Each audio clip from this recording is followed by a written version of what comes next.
Hi guys, I'm Ashley Pollard, and this is Cocky, the podcast where women learn to take up space like we were born for it. If this is a man's world, then it's our job as women to change the rules. This is your permission slip to stop playing small, stop apologizing for your ambition, and start running your business and your life like the boss that you are. Join me every Thursday covering the week's biggest headlines in business, branding, and marketing. I may even invite a member of my team at Dial Zero Marketing Agency along for some episodes as well. And as always, follow along with us on the COCKY Substack. If you're ready to be bold, unapologetic, and maybe even a little cocky, stay tuned. Hello. Welcome to another episode of the COCKY Podcast. I'm your host, Ashley Pollard, and I'm so excited to be underway. Thank you to those of you who shared this with your friends, who left a review, who left a rating. Thank you. I appreciate it. It is so much fun to know that an idea of yours can take legs so quickly. So sharing it has been a very exciting, momentous occasion for us. Make sure to subscribe to our Substack where we will be sending you these highlights, these rundowns of what's going on in the news. We do have more headlines that we discuss on the COCKY Substack. We also will feature a female-led brand every week. We are highlighting an incredible female founder this week, a Black female founder who I love and have loved for years. So that's exciting. We also have a new section of our Substack called Paid. So excited for this. The reason I'm excited for this is because this is our space as a marketing agency at Dial Zero to bring you all of this marketing insight and marketing support for $5 a month. For instance, today for free, we have an article launching on Paid about the customer journey. How do people find you and how do they convert to sales, et cetera, et cetera. So tomorrow, Friday, if you're listening to this live, and Monday and Wednesday, we have different articles dripping about different stages of the customer journey. All of these are 1,500-word articles. They're very deep dives. If you run a business, if you're a founder, these are incredibly helpful pieces of information to understand about marketing and how it connects to sales specifically. Also super helpful if you're on a marketing team or a sales team or even the finance team to help get sales up. But really excited about this new addition to the Substack and looking forward to see what you guys think about it.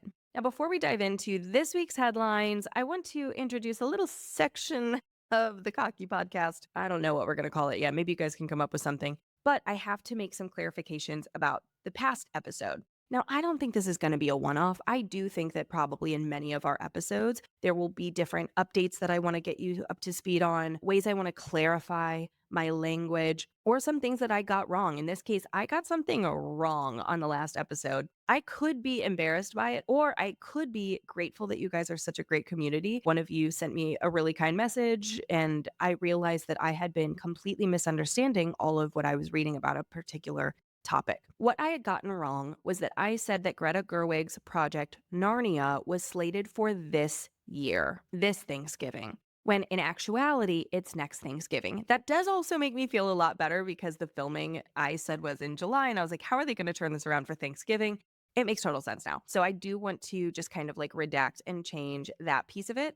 The other thing is that I did say that Apple TV's Severance was one of the most expensive shows. And what I should have clarified is that it was one of the most expensive shows for Apple TV. One of the other mistakes that I had made is that I said that Alessandro Michele went to Versace when he went to Valentino. I was listening to the episode and I was like, why did I say that? I know full well that he went to Valentino. So I just wanted to give you guys those little updates. I think this will probably happen frequently. You know, news is changing. I'm doing my best to kind of deliver to you news that I'm downloading and understanding.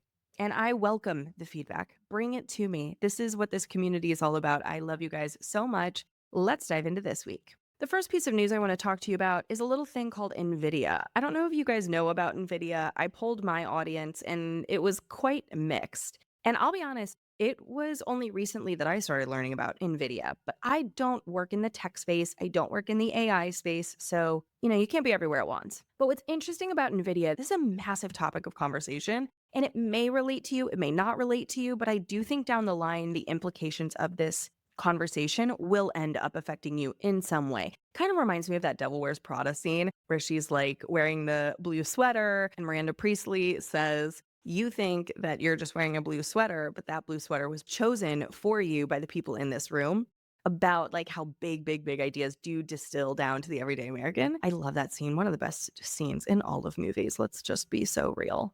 But this is kind of what this NVIDIA situation is like. Now, NVIDIA, if you don't know, I'm going to oversimplify it and use some analogies just to kind of have you understand the landscape. I'm not necessarily going for correctness in my analogy as much as I want you to just kind of understand and set the stage kind of for what's going on. So NVIDIA is led by Jensen Huang, I believe is how you say his last name. I could be completely mispronouncing that. He's when I say billionaire, many times over, right? Big time billionaire, tech founder, and he made these chips that AI needs to run. It's a little tiny chip, and every AI business needs these chips. They're called gamer chips, but there's also different words for them. But he invented these chips. They're also wildly expensive. For instance, NVIDIA's chips cost $30,000 to $40,000 a piece. Okay, so it's like very expensive. They even have newer chips that run even quicker and different and whatever. And these chips are expensive. Okay, one chip could cost anywhere from $10,000 to $15,000. But they even launched a new chip that they said is going to cost $300,000. Now, you don't need one chip, you need like tens of thousands. Okay, so it is a very expensive business, but it's also kind of a monopoly. So, this business, NVIDIA, creates these chips. They also have made people millionaires, potentially billionaires, just from getting in on the stock at the ground level. And now it's completely taken off. So you can imagine what it might be like to have, bought NVIDIA stock when it was next to nothing. And then now it's completely taken off. Like, it's actually crazy. So obviously, people like Sam Altman, who started OpenAI, which is ChatGPT's like mother company, is very interested and working very closely with NVIDIA. So Sam Altman, like I said, is the CEO of OpenAI. They do a ton of AI projects, but they're known for ChatGPT as one of their products, you might say. And ChatGPT has gained absolute popularity, right? It was an overnight success in every sense of the word. It's now incorporated into some iPhones. It's used every single day by some people. And it's also caused some controversy because ChatGPT isn't necessarily thinking for you as much as it is taking a look at the internet and pulling all of the data that they can find and translating it into an answer that can support you. So, for instance, if I say something like very specific, it may not be able to support me in that way, but it can look at all of the articles and the blog posts and surmise like what a piece of information means. So ChatGPT becomes everybody's everyday best friend. ChatGPT's parent company is OpenAI, which is run by Sam Altman. Sam Altman's a dweeb, okay? And when I say dweeb, I mean it rudely. These tech bros, they're dweebs, okay? And I say that not to say that a numbers person is a dweeb because I'm a numbers person, not to say that a tech person is a dweeb because I like tech and I respect those who work in tech. But to me, we don't say dweeb enough. And the reason why I call him a dweeb is because he doesn't really know what he's doing. And he actually got fired right at the inception of his business. He had to come back in. It was a whole mess. He's up there with all the other tech bros that make me just want to, like, I'm not into him. Okay. So Sam Altman runs OpenAI, runs ChatGPT.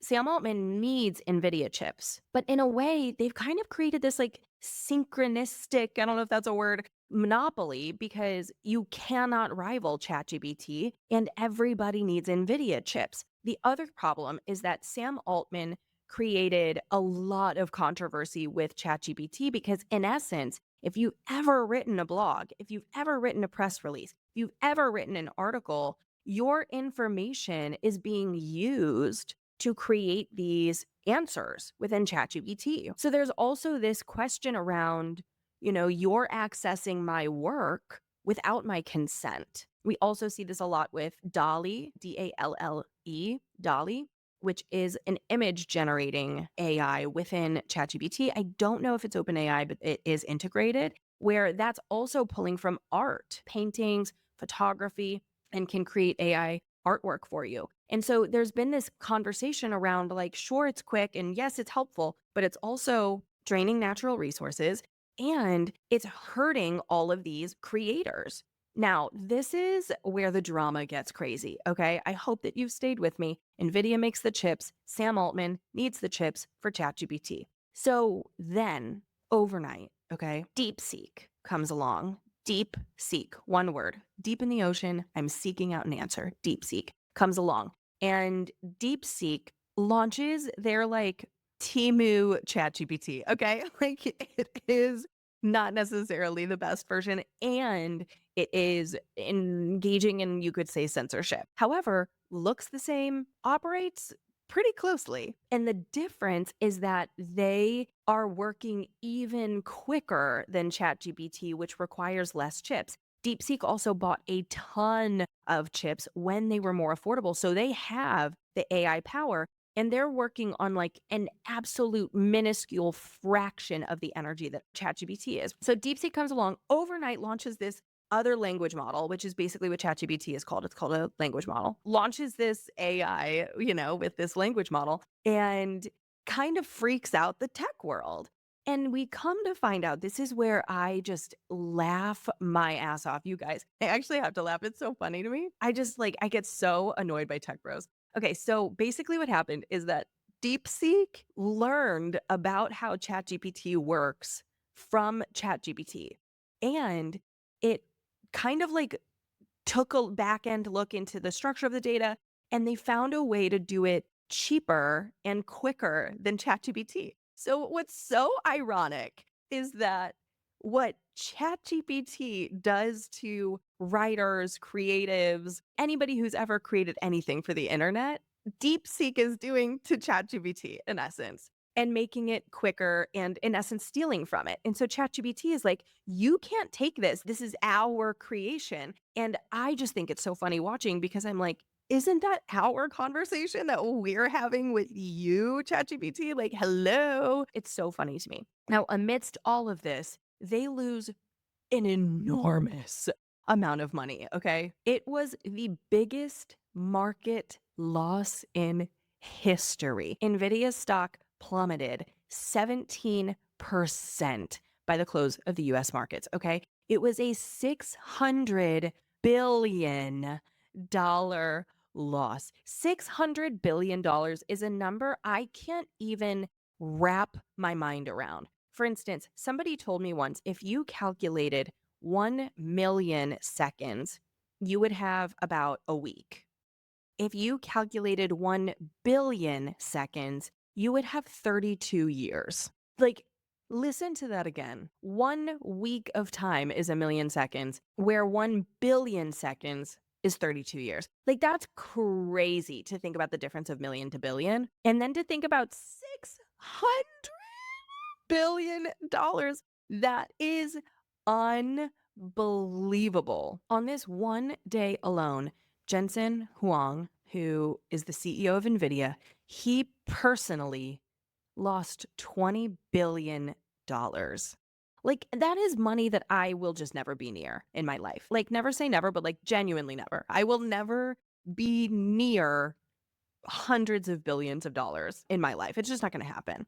I also don't want it, right? Like, miss me with that. But it's so crazy, because the thing is that there's this kind of like conversation going on with AI, and specifically with language models and these chips, where it's like, how expensive NVIDIA stock was shows how little people know about AI, and how much it plummeted shows how little people know about AI. It's a whole conversation around the fact that AI, and the conversation around AI has to get more sophisticated. It has to have a little bit of clear boundaries and strategy and honestly legislation. So it's a very interesting conversation. I didn't know if you guys knew much about NVIDIA, but anything that just like drops the market price of a tech bro, I'm happy. I think it is just so funny. Now, am I happy about the everyday people who are affected by this? Absolutely not. My heart goes out to you. If you have NVIDIA stock, ride the wave. It'll go back up. But there is just something about these manipulative,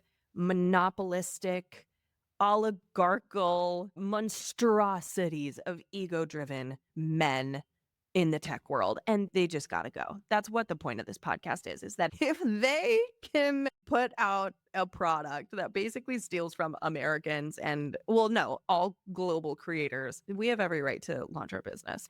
Now, the next order of business here that I want to talk about is that tariffs are making things much more expensive. I'm not going to get into the politics of it because I don't really need this space to get super political, but they are going to affect everyday Americans. And I'm sure you know this, especially if you work in product, especially if you work in marketing. Tariffs will be absorbed by the brand. That's just how tariffs work.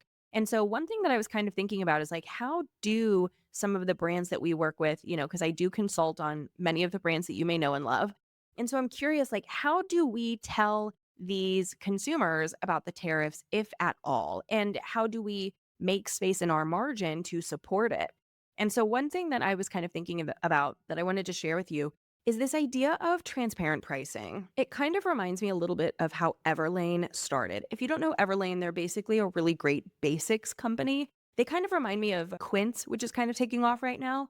But Everlane is just solid basics at affordable prices. And when Everlane started, they made their waves with something called transparent pricing. So if you went to the t-shirt that was, let's say, $40, you could scroll to the bottom and it would show you the exact cost of materials, how much labor would cost, how much the shipping would cost to bring it to the United States, how much does it cost to market it, how much does it cost to ship it, et cetera, et cetera. And even more detailed than that, technically. I'm just trying to recall from memory. And it was really cool as a consumer to be able to feel like you understood what you were buying into. They did away with that a few years after they launched, and I really wish that they hadn't. But another thing that was really interesting about Everlane is that when you checked out for that $40 t-shirt, it also gave you the option to say, I would like to buy this at just above cost. So maybe you could buy it for $35. And then it could say, like, the three options instead of like extra small, small, medium, it would say buy it at cost or whatever, like just above cost, $35. Buy this just above cost and pay for the team and marketing and maybe buy it for $40. And then it would say pay for it at just above cost, pay for the team, pay for the marketing, and give us a little bit of profit to help us grow. And that might be $50. And so there were the three options that you could use to check out. And I thought that was really fascinating. And I know people who would be buying the most expensive option because they liked the company, they liked the founder, they liked the mission. It was exciting to see transparent pricing, which is something we hadn't really seen before. And I know that I was shopping on the cheapest option, but I also was like broke, brand new to New York, 22 years old. Now, very cool model. You can always look this up. Everlane, it must have been around 2015. And so I'm kind of wondering if that's something that a brand can do around tariffs. Now, granted, you do have to have an audience that is ready for openness and honesty from you. I wouldn't necessarily do this if you're trying to position yourself as like luxury or exclusive. But if this is like community focused and people know the founder and people are connected to the ethos of the brand, what would it look like to say, buy my candle for $35 or cover the tariffs and add the 25% to that? I think that that could be interesting. It might be an interesting A/B test to kind of see if that's something that consumers would be willing to do. Now, some people might say, I'm not paying for your tariffs, but I do think that that's kind of the same case study as Everlane, where it's like, well, why do I care about paying for your marketing? Or why do I care about your profit? And I do wonder what that could look like. I think it could be interesting. And I do think it could be a really good press moment if you were to get that out to some journalists and to some editorials, some publications. Could be a really cool press moment for the brand as well. But you're going to see a lot of things go up, especially if you are a product founder. Packaging is going to get very expensive. Expect definitely different materials to go up. It's going to be very challenging, I think, for everyday Americans to understand how these tariffs will actually affect product, mainly because some of these products just can't be made here. Silk is something that can only be made in certain places, Salmon only live in certain places. Coffee has to be made by the equator. There's these products that I think are going to be very challenging for everyday Americans to reconcile with these tariffs. And so I do think bringing them into the conversation and saying, yes, this is affecting us and here's our plan is important. Whether or not you want to take on transparent pricing is up to you. I also kind of wanted to talk about this idea of third spaces, mainly because I'm a third spaces geek. I think this is so fascinating. I follow so many creators who talk about city planning and third spaces because apparently I also have a passion around city planning, among other things. But I want to talk about third spaces. If you've never heard of this word, third spaces, the idea basically is that there are places in the community that are free to go and congregate. And this is good for a plenty of reasons. One is that if you're a mother or if you have kids, bringing your kids somewhere and not having to spend money is incredibly helpful. It also helps you kind of build that village a little bit. It's also helpful for things like gathering and having birthday parties or celebrations. A really great example of a third space would be a park. Great example of one. Another example of a third space is kind of like those work, live, dine, villages that you may see. We worked with one at Dial Zero called One Paseo, tons of third spaces. In essence, there's apartment complexes next to corporate offices with all of this shopping and dining in that space. But there was also seating areas and areas to play and yards that you can relax on.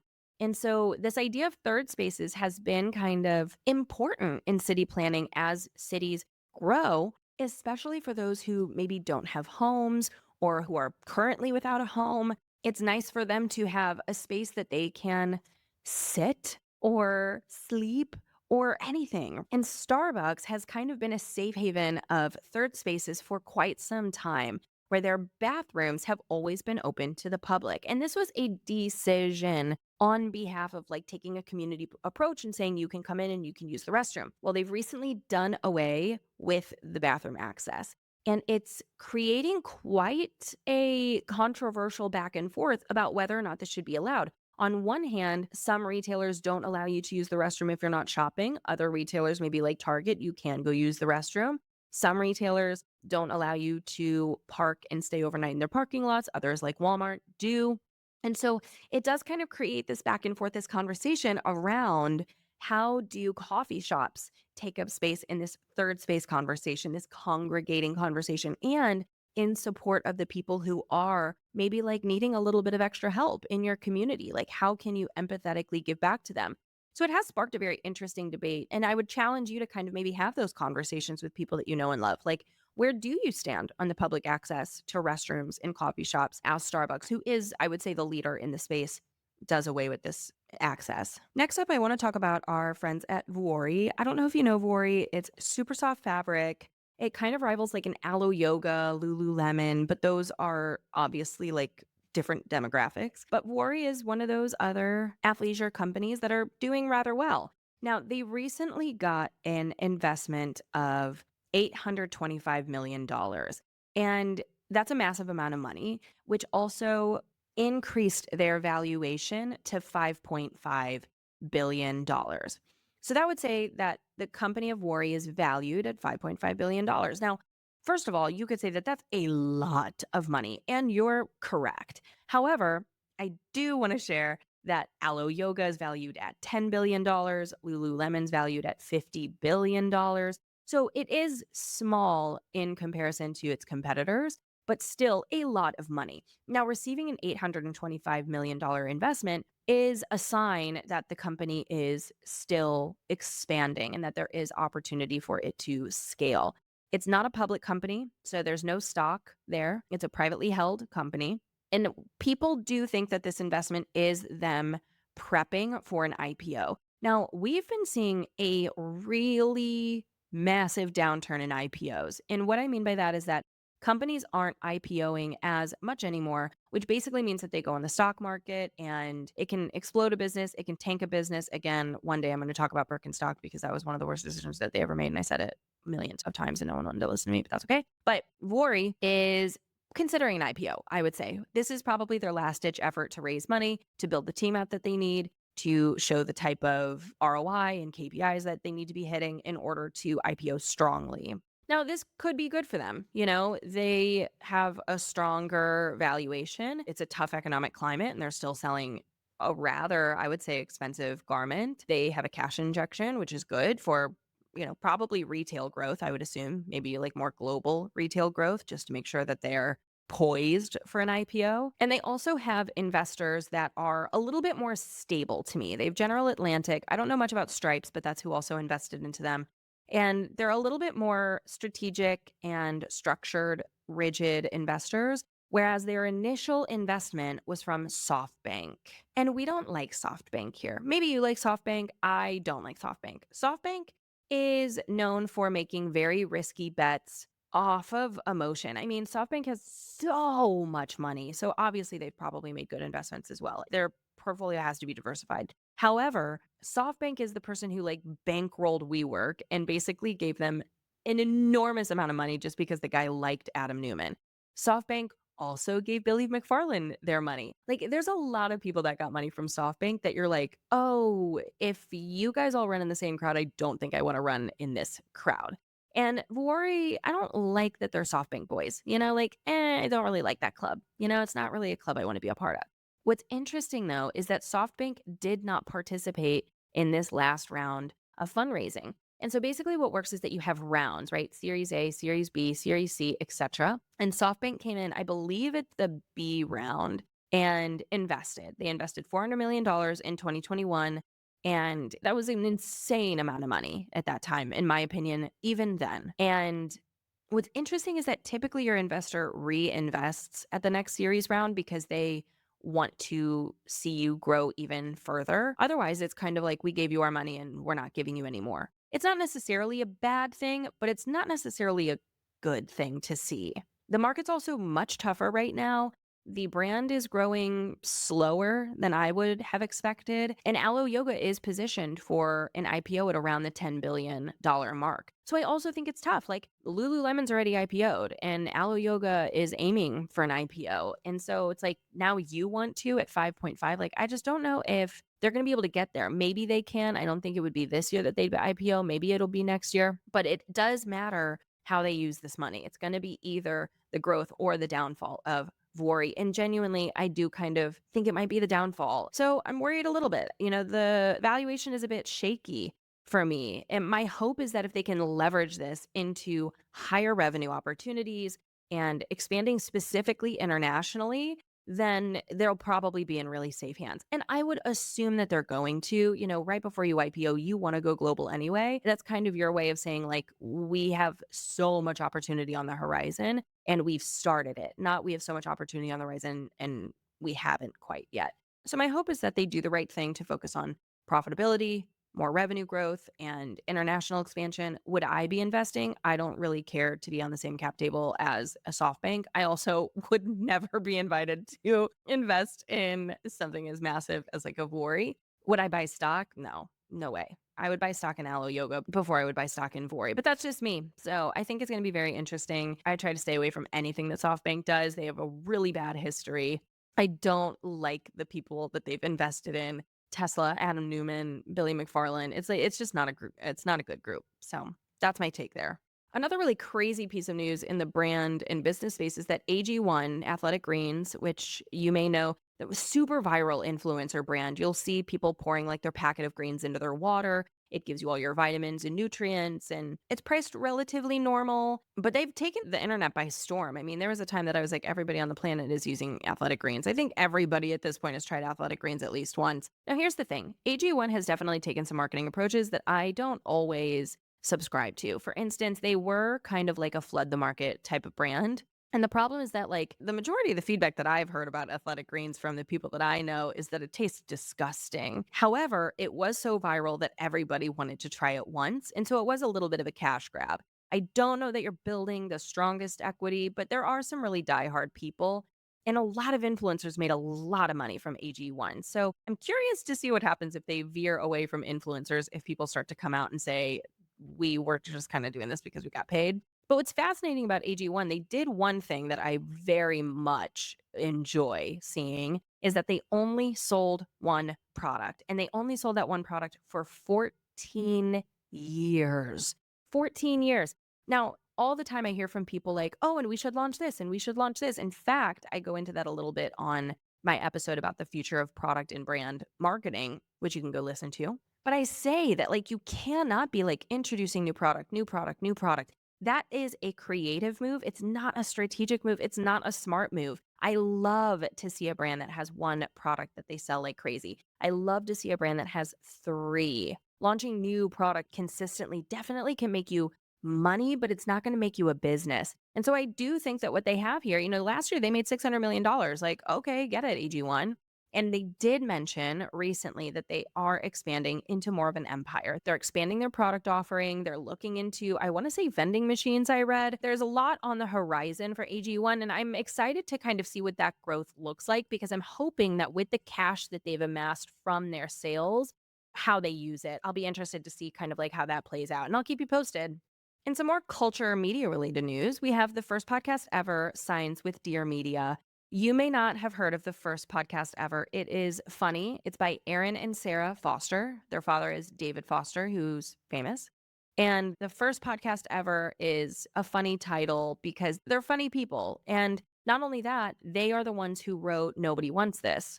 It's about one of the sisters' personal lives. It's a lot of stories from her life, and it's very much their sense of humor. What's funny is that on Nobody Wants This, it's about two sisters who have a podcast, which is them. They have their own thing going anyway. On top of the fact that there's probably like some familial wealth, let's be honest, Sarah Foster also runs a company called Favorite Daughter, which is also just funny. And you'll know them from really great denim. They have some really great kind of like casual California pieces.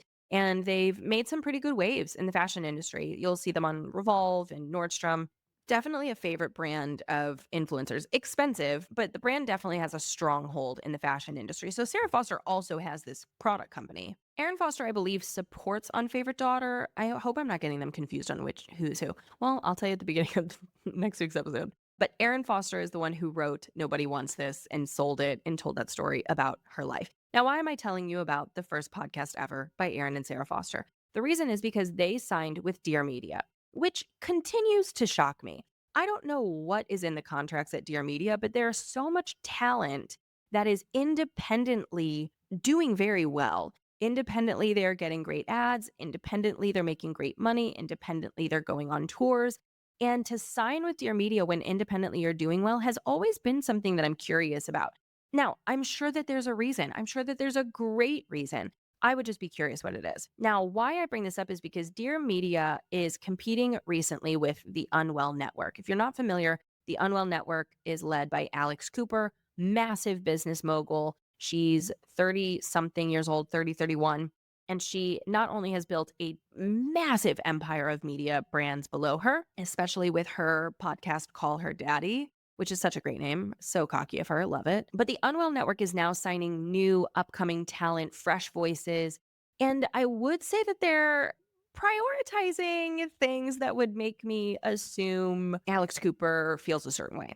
For instance, definitely focusing on diversity in their podcast acquisitions. At Unwell, Alex Cooper had Kamala Harris on her podcast. So there's just some little insinuations that would make me assume that Alex Cooper leans a little blue. I bring this up because Dear Media is led by Lauren Bostic and Michael Bostic, married couple. It started with The Skinny Confidential, which is Lauren's podcast, very similar story to Alex Cooper, but Lauren Bostic's been around for much, much, much longer. And they started Dear Media together in collaboration with DBA, which is a talent agency.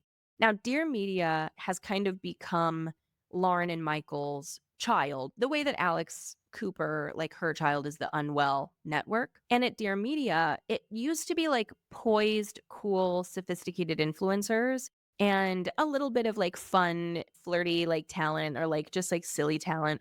But on top of that, they also are leaning very red. So at Dear Media, they're having Cheryl Hines on the podcast, Ivanka Trump on the podcast, specifically on Him and Her, which is Lauren and Michael's show together. They bring on a lot of people who kind of talk about how vaccines are terrible. They talk about drinking raw milk and eating only meat. It's just like a very fringe podcast. And Dear Media is kind of becoming a little bit known as fringe. Now, around election time, Aaron and Sarah Foster, I believe, were very loud about Trump, or loud at least about more Republican-leaning views. I can't really remember exactly what it was. And so for them to sign with Dear Media, I also think kind of like positions them still as like kind of leaning a little bit more red. I think we're going to see a division there, though. Unwell is making Dear Media take a little run for their money. Dear Media is aging out of the demographic that they started with. I don't really have any podcasts at Dear Media that I really enjoy listening to anymore.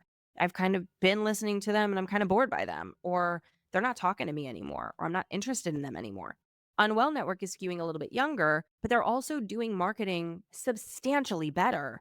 So the Unwell network is making this titan, Dear Media, really run for their money and really figure out how to stay relevant. So I'm glad that they're signing, talent that is still exciting. It's good for Dear Media that they signed the first podcast ever. It shows that their network isn't backing down, that they're not backing down from Unwell really taking over the market, even though Unwell is kind of getting the more relevant talent, like people like Grace O'Malley or Owen Teal or Alex Earl, et cetera, et cetera.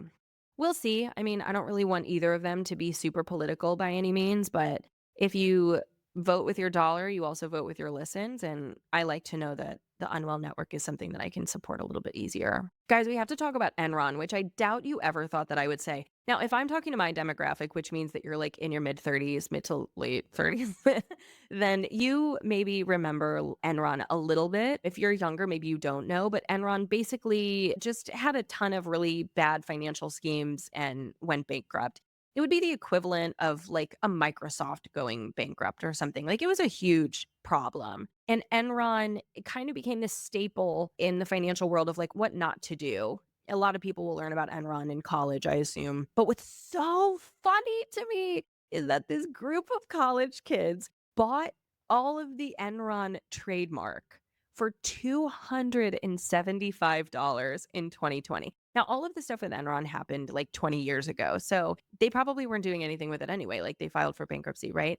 But these kids, I mean, I'm 36. So like me calling a 27-year-old a kid is like kind of rude. He's not a kid. But like this group of young adults bought the trademark. So they have the handles, they have the Instagram, they have the TikTok, and they're making it satirical and comedic, where this 27-year-old is going around doing interviews as the new Enron CEO and is trying to talk about like, well, here at Enron, we really believe da da da, and trying to like flip the script, and people are falling for it, and it's so funny. Like people genuinely think that Enron has a new 27-year-old founder. Other people who are a little bit, paying attention know that this is satirical and comedic gold. They also had kind of like, those conferences, it's escaping me what they call them, that Apple and different companies have where they unveil all the new products. They did one for Enron and they unveiled this egg. It's so funny. We have the links in the COCKY Substack today. Go check it out. It is so funny, but follow along because it gives you a good laugh. A few things I want to talk about super quickly in regards to the fashion industry. One is that Stella McCartney, incredible brand. You might know her name. Her dad is Paul McCartney from the Beatles. Stella McCartney kind of like came onto the scene at a time when nobody was vegan. Nobody talked about being vegan. Nobody cared about vegan things. PETA was like overlooked. No one gave a shit about fur or animal products or anything like that. Stella McCartney came onto the scene and started selling vegan leather bags for the same price as a leather bag. Maybe a little bit less, but like marginally. And it was just, people were up in arms about it, right? They were like, vegan leather, like, wow, what are you talking about? But she's a vegan. She's always kind of like been in that space. And she ended up really cementing a space for herself and she took off. She has this one bag, the Falabella bag, chain detail around the sides. You can hold it as a clutch, you can hold it as a bag. Everybody had it. That thing is about to come back, I'll tell you what. But when she was growing, LVMH put a massive investment into her. And LVMH is Louis Vuitton, Moet Hennessy. Tons of brands are under the LVMH umbrella that you know. Loewe, which we talked about last week, Celine, Dior, Fendi, Pucci, Loro Piana, Marc Jacobs. There's also so many other brands under the LVMH business like Sephora and Tiffany's, et cetera, et cetera. So LVMH has a lot in their portfolio, and it's a great company to kind of be under. The competitor to LVMH would be Kering Group. It used to be called Gucci Group. That's where I used to work, but now it's called Kering, Kering. So when you're in the fashion industry, your goal is to kind of either get into LVMH or Kering Group. When we're going to actually talk about that in this next point too. But Stella McCartney was given a majority investment from LVMH. They help build brands, they help make things more affordable, they help the founder really take off, they position you with great press. It's just a great group to be a part of. And she bought back her stake. She said, I'm out and I'm going to buy it back. It sounds like it was super amicable. Like LVMH kind of said like it was time and we're excited for her. And it sounds on her end like there was no animosity. So I'm happy to hear that. But I do wonder who else is going to start stepping away, which leads me to my next point, which is about the Schiaparelli Couture show that was just held. I don't have time to talk about how beautiful Schiaparelli is, specifically under Daniel Roseberry. Now, Schiaparelli is a brand that is kind of known for like quirky, interesting designs. Think like a white shirt with like big enamel pins of lips all over it.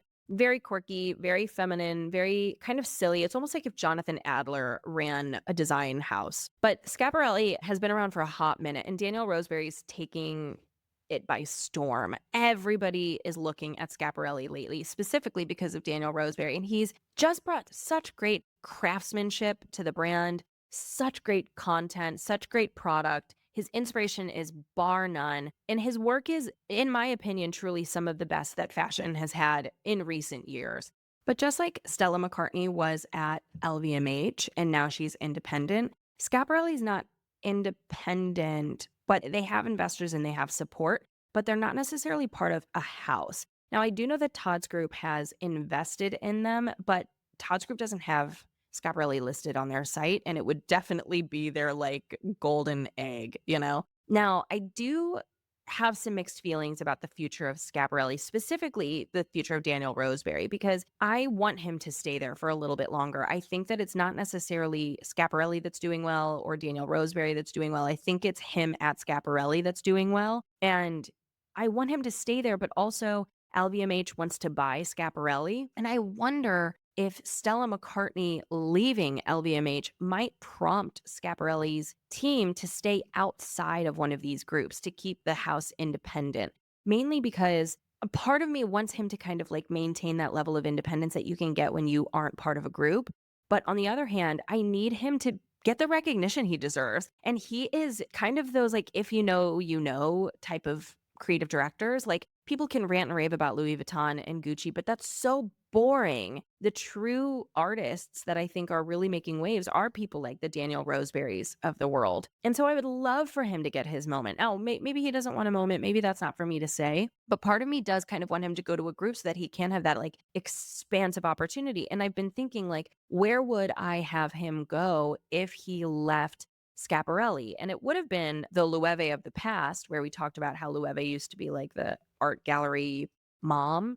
Loewe's changed, and I don't really want Daniel Roseberry to go there now. There's a few other places that I think he could go, but I really do want him to stay at Schiaparelli. I think he has more to do there, and his craftsmanship and his work is just unbelievable. Unbelievable. I mean, go look at the Couture show. I have a link in our COCKY Substack. It's stunning. It will be a collection I think about for a very long time. So I'll keep you posted there because I don't know where I fall. I kind of want him to stay independent, but I also want him to have his moment to shine. The last thing that I wanted to mention is that my boy Demna got knighted, and that's not good news because I say my boy because I was a Demna apologist. Now, I'm going to tell you a little bit about Demna. Demna is the creative director for Balenciaga. And I have had always been a Demna apologist where I was like, no, he's changing Balenciaga. People didn't like him. He's changing Balenciaga. I love what he's doing. He's kind of the one that made like the little Balenciaga bags with the B that folds over. A lot of lime green, a lot of like futuristic glasses, was making it very modern, very SpaceX. And I loved it. I was like, go Demna, go.